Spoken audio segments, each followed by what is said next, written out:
electoral. Acompáñame a averiguar en qué anda el escualidismo 2.0 a un clic.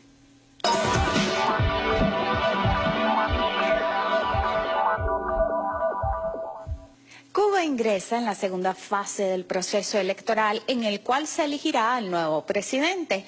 Una búsqueda simple en los medios de comunicación le va a decir que Cuba es una dictadura y entre las ficciones más elaboradas podrá leer que es un estado totalitario. Sin embargo, las grandes transnacionales de noticias no podrán resistirse a la tentación de poner sus focos los próximos 2 meses que serán decisivos para el archipiélago del Caribe que tantas pasiones despierta.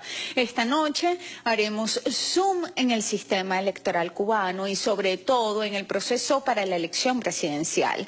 La primera legislación cubana en materia electoral se empleó para elegir a los delegados de la Asamblea Constituyente de 1901 y para la elección presidencial. Esta permaneció vigente por un lapso de 2 años. En 1908, una comisión consultiva presidida por un general norteamericano, Enoch Crowder, impuso una nueva ley que luego fue sustituida en 1919 por otra comisión presidida por el mismo general.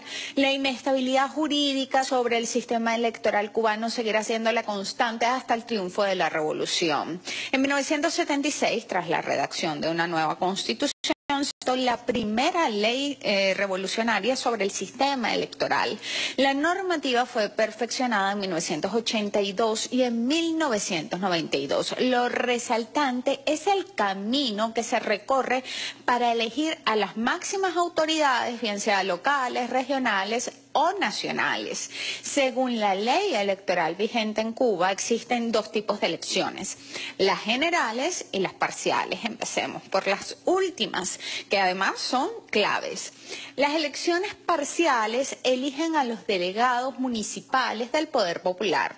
Se efectúan cada 2 años y medio y los delegados de circunscripción que integran esas asambleas municipales son propuestos por el pueblo en reuniones públicas sin que exista sujeción a la membresía de ningún tipo. De hecho, el partido no propone, no postula ni promueve candidatos, sino que es el propio pueblo, los electores, los que tienen esa facultad, la que ejercen además en asambleas públicas en un acto libre, soberano, secreto, universal y directo. En cambio, las elecciones generales se realizan cada 5 años y en ellas se eligen a los diputados de la Asamblea Nacional del Poder Popular y a los delegados de las asambleas provinciales del Poder Popular. Los candidatos a delegados a las asambleas provinciales y a diputados de la Asamblea Nacional del Poder Popular son nominados por esas asambleas municipales que ya se eligieron, ¿verdad?, en actos públicos, como les explicaba anteriormente. Ahora, la elección del presidente del Consejo de Estado en Cuba. Él se elige en elecciones de segundo grado, o sea, los diputados electos por el pueblo y en representación del pueblo aprueban la candidatura y luego votan de manera directa y secreta por quienes integrarán el Consejo de Estado, es decir, el presidente, el primer vicepresidente, los demás vicepresidentes, el secretario y demás miembros. A este punto ya podemos conocer las principales características del voto en Cuba. En primer lugar, el ejercicio de la participación y de los derechos en las decisiones políticas, en este caso la elección de autoridades, ¿no?, se expresa en la cotidianidad, en asambleas que se efectúan en todas las comunidades y en todas las áreas de la sociedad, trabajadores, estudiantes, etcétera. Allí se postulan a los candidatos y se manifiestan los méritos que justifican su postulación. Todos tienen derecho a elegir y de ser elegidos. Para las últimas elecciones parciales en Cuba, por ejemplo, se postularon 170 candidaturas de la contrarrevolución cubana y ninguno resultó electo. Las únicas excepciones que contempla la ley son las personas que, tras una declaración previa, que padecen de una discapacidad mental, también están exceptuados de elegir o ser electos los sancionados a privación de libertad, los que cumplen una sanción subsidiaria de privación de libertad y aquellos que fueran sancionados con la privación de sus derechos políticos durante el tiempo estipulado por un tribunal. El voto no es obligatorio y, sin embargo, las cifras de participación rondan entre el 95% y el 82% 50% en todos los procesos electorales. El voto es igual para todos. Un ciudadano mayor de 16 años, un solo voto. La amplitud de participación es universal, ya que el registro electoral se actualiza automáticamente y sin costo al ciudadano, y también se establecen causales de revocación para todos los cargos electivos. Para explicar otra característica del sistema electoral cubano, yo voy a apelar a una figura de contraste. Fíjense ustedes, para las elecciones presidenciales de los Estados Unidos en el año 2016, además de Hillary Clinton y de Donald Trump, existían otros candidatos como Gary Johnson, Jill Stein, Evan McGullin, Gloria La Riva, Roque de la Fuente, Darrell Castle, etc. Esos otros candidatos fueron invisibles porque no tenían alianzas ni intereses mediáticos que les respaldaran sus candidaturas. Ahora, Cuba resolvió ese problema en su sociedad. En Cuba no votas para premiar una campaña de marketing desarrollada con ingentes cantidades de recursos económicos. Al no estar contempladas las campañas electorales en Cuba, las únicas acciones que se realizan junto a los candidatos son la publicación de su biografía, donde se reseñan los méritos acumulados, y también las visitas de conjunto, que van todos a la vez a los centros laborales, a los barrios del municipio por el que fueron electos. De esta forma, los cubanos premian los méritos personales y no las promesas de los candidatos. No se vota por listas de partidos, se eligen a los candidatos. El mismo pueblo también se inviste como autoridad electoral y es parte de las comisiones electorales nacionales, provinciales, municipales y especiales. Ellos son electos en base a su experiencia, a su ejemplaridad, a los que por ética, moral y buena conducta tenían el prestigio entre sus vecinos, los que por su sentido de pertenencia también o su compromiso con la sociedad podían ejercer mejor el trabajo en apoyo a esa jornada electoral. Ahora, hagamos un recorrido por este proceso electoral que se inició además el año pasado y que va a concluir el 19 de abril con la elección de un nuevo Consejo de Estado. El proceso electoral cubano, como observamos, no depende de una única jornada, sino que implica múltiples jornadas, ¿verdad? Estas etapas deben cumplirse con el objetivo de que la representación en la Asamblea Nacional se parezca al país. Desde el momento que el Consejo de Estado convoca a las elecciones generales, se inicia el proceso electoral. Esto ocurrió el pasado 14 de junio del año 2017. Ese proceso que se había iniciado se vio afectado por el paso del huracán Irma. El día 5 de septiembre comenzó la inscripción de candidatos a delegados del Poder Popular. El día 8, el huracán ingresó en la madrugada al territorio del archipiélago, causando estragos a lo largo de todo el país. El proceso electoral fue suspendido hasta finales de septiembre.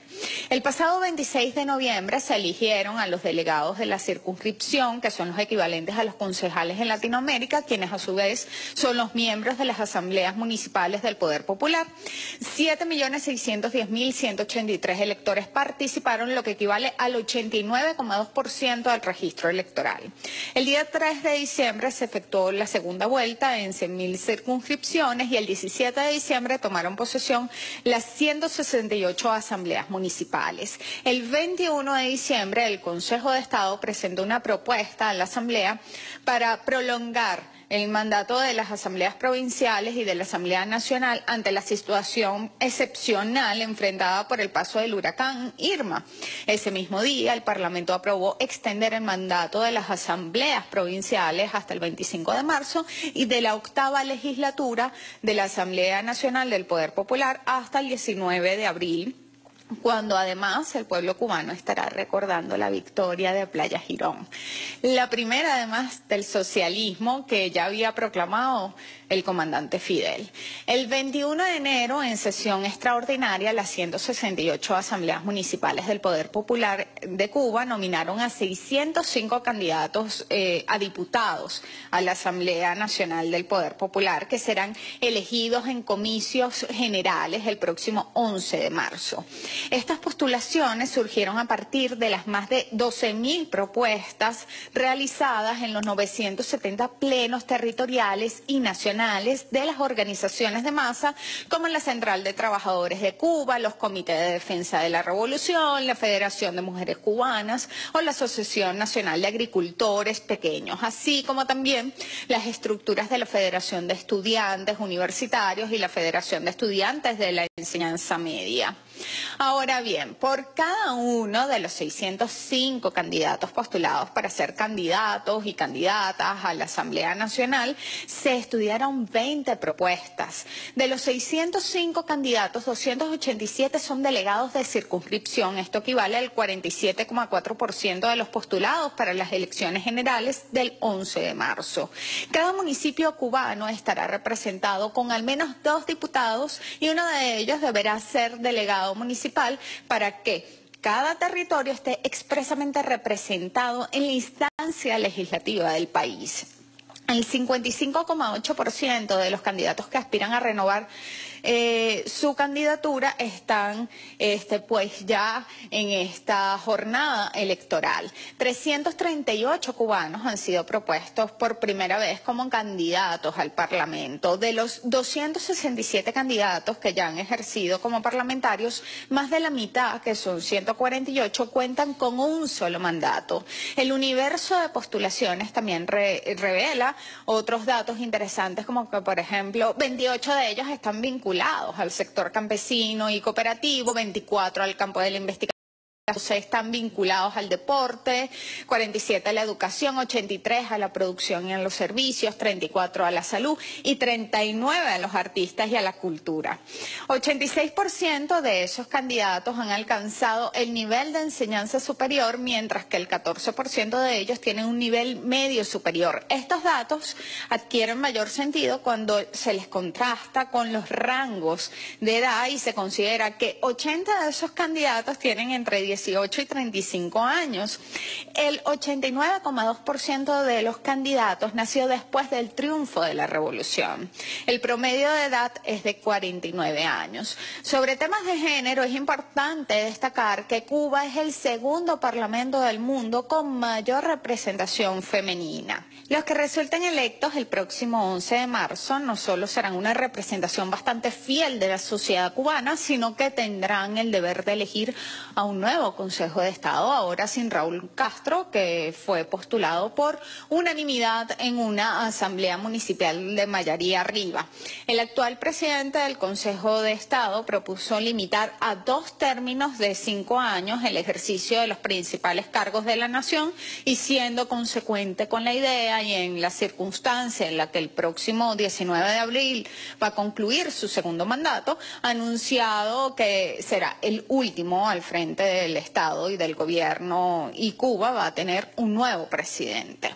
Mientras ellos reinciden, o bueno, los cubanos no reinciden en el odio y la violencia, todos esta noche reincidimos en el amor y la esperanza. Hasta un nuevo clic.